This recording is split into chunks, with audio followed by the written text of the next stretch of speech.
Baik, saya mulai ya teman-teman. Assalamualaikum warahmatullahi wabarakatuh.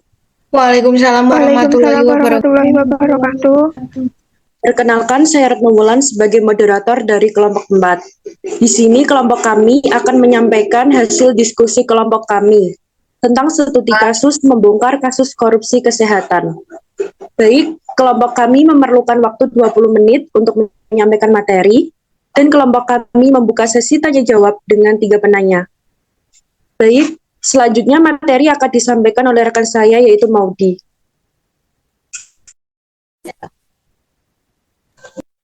Baik, di sini saya akan memaparkan materi dengan tema kasus korupsi kesehatan.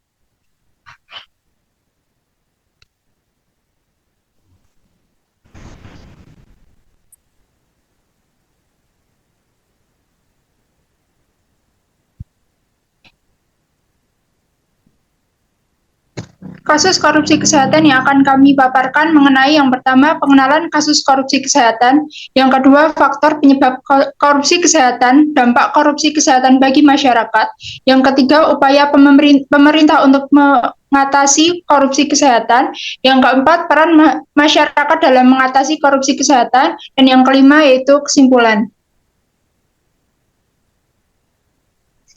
Pengenalan kasus korupsi kesehatan. Kasus korupsi kesehatan merupakan salah satu bentuk korupsi yang sangat merugikan rakyat. Kasus korupsi kesehatan seringkali terjadi di Indonesia, terutama dalam pengadaan obat-obatan dan peralatan medis. Kasus korupsi kesehatan dapat mengakibatkan banyak dampak yang sangat buruk bagi masyarakat, misalnya kesulitan dalam mendapatkan pelayanan kesehatan yang berkualitas dan meningkatnya angka kematian akibat penyakit yang seharusnya bisa diobati. Yang kedua, faktor penyebab korupsi kesehatan. Ada beberapa faktor yang menyebabkan terjadinya kasus korupsi kesehatan di Indonesia. Salah satunya adalah kurangnya pengawasan dan transportasi dalam proses pengadaan obat-obatan dan peralatan medis farm itu. Adanya praktik stop dan no putumo juga menjadi faktor penyebab terjadinya kasus korupsi kesehatan di Indonesia. Praktik tersebut membuat orang-orang yang tidak kompeten mendapatkan posisi penting dalam kesehatan, sehingga kualitas pelayanan kesehatan makin menurun.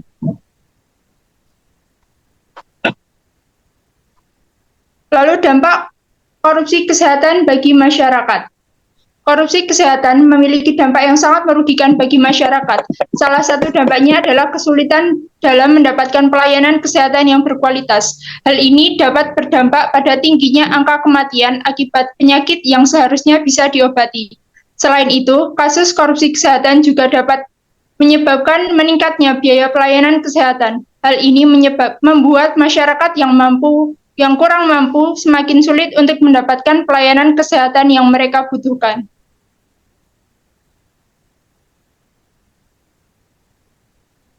Contoh kasus korupsi kesehatan dalam antara Direktorat Kriminal Kasus atau Direkkrimsus Polda Jawa Barat mengungkap kasus korupsi dana klaim Badan Penyelenggara Jaminan Sosial atau BPJS Kesehatan sebesar 7,7 miliar rupiah yang dilakukan mantan Kepala RSUD Lembang Dr. Oni Habi dan bendaharanya yakni Meta Susanti.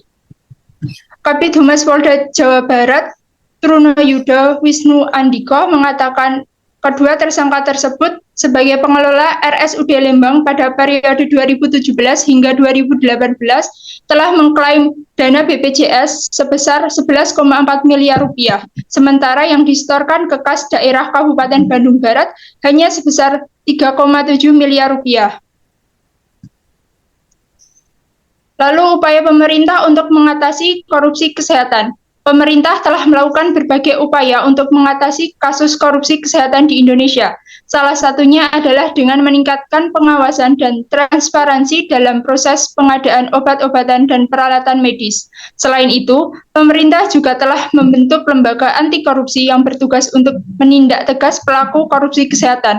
Langkah-langkah ini diharapkan dapat membantu mengurangi jumlah kasus korupsi di Indonesia.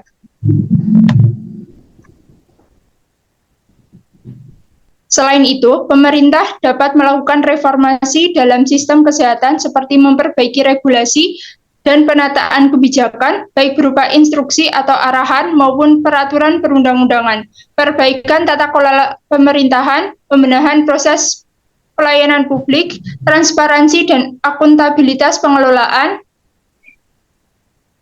keuangan negara, termasuk penyelamatan keuangan atau aset negara. Kemudian, peran masyarakat dalam mengatasi korupsi kesehatan. Masyarakat juga dapat berperan aktif dalam mengatasi kasus korupsi kesehatan di Indonesia. Salah satunya adalah dengan melaporkan kasus korupsi yang mereka temui kepada lembaga anti korupsi. Selain itu, masyarakat juga dapat memilih calon pemimpin yang bersih dan berintegritas dalam pemilihan umum. Dengan memilih pemimpin yang bersih, diharapkan dapat mengurangi jumlah kasus korupsi kesehatan di Indonesia. Kesimpulannya, bahwa kasus korupsi kesehatan merupakan masalah serius yang harus segera ditangani. Dampak dari korupsi kesehatan sangat merugikan masyarakat, baik dari segi kualitas pelayanan kesehatan maupun biaya yang harus dikeluarkan. Oleh karena itu, dibutuhkan upaya dari semua pihak, baik pemerintah maupun masyarakat, untuk mengatasi kasus korupsi kesehatan di Indonesia. Dengan bekerja sama dan saling mendukung, diharapkan dapat mengurangi jumlah kasus korupsi kesehatan dan meningkatkan kualitas pelayanan kesehatan bagi masyarakat.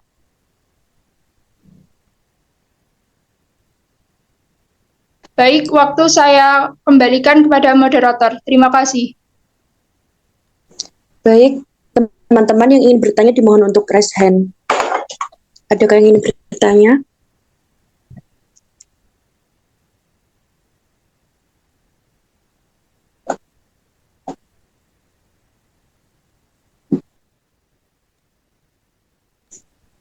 Baik, untuk Mbak Mirnawati, persilakan.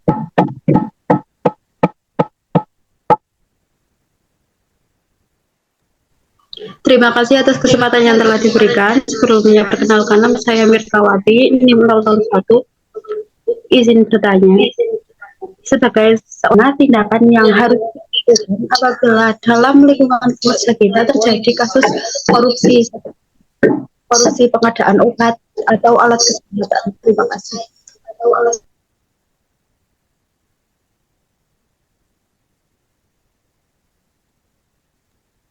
Baik, selanjutnya Mbak Eka Wahyu, persilakan. Terima kasih atas kesempatan yang diberikan. Perkenalkan nama saya Eka Wahyu Widianti, NIM 014. Izin bertanya, sebaiknya cara apa yang bisa dilakukan untuk mengawasi dan menjaga transparansi di fasilitas pelayanan kesehatan agar tidak terjadi korupsi kesehatan? Terima kasih.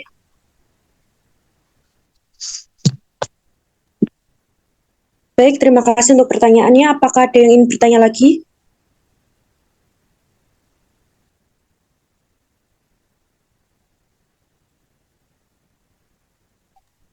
Baik, kalau tidak ada, kelompok kami memerlukan waktu untuk mendiskusikan pertanyaannya.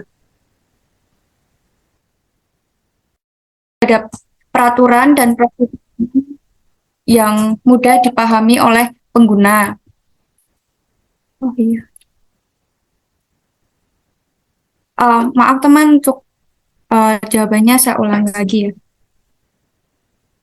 Untuk transparansi dalam pelayanan kesehatan ini itu sangat penting. Untuk cara-caranya yaitu salah satunya itu ada keterbukaan pada proses penyelenggaraan publik.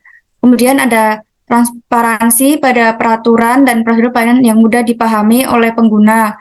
Seperti pelayanan kesehatan tersebut harus memberikan pengetahuan atau peraturan dan prosedur pelayanan yang mudah dipahami oleh pengguna atau pasien yang ingin berkunjung. Kemudian ada transparansi pelayanan yang melalui kemudahan dalam memperoleh informasi tentang berbagai aspek penyelenggaraan pelayanan publik. Melalui ketiga faktor tersebut, maka dapat dilakukan pengukuran tentang sejauh mana pelayanan kesehatan dapat menerapkan transparansi dalam pelayanan publik. Pengukuran tersebut dapat dijadikan bahan evaluasi bagi transparansi pelayanan kesehatan tersebut. Bagaimana Mbak Eka, apa ada tambahan? Cukup, terima kasih. Terima kasih.